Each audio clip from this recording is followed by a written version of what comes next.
Okay, today is Tuesday, March the 16th, 2021. We're on site in Nashville, a commercial demolition project we're starting today.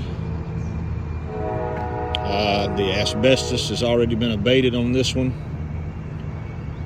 and I've just arrived on site, just doing a pre-demolition walk around.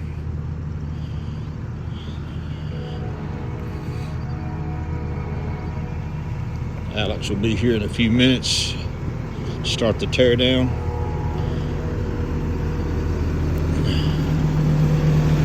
See that all the utilities have already been taken care of. Electrical service has been taken down. Gas has been retired.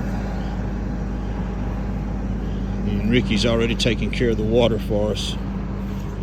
Got two accessory structures in the backyard. This was some sort of business, so I really don't know what those were for, but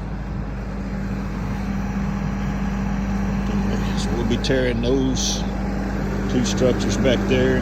This structure and the asphalt parking lot is coming up. So I'll get some more video here in a little bit when he gets here and we start to tear down.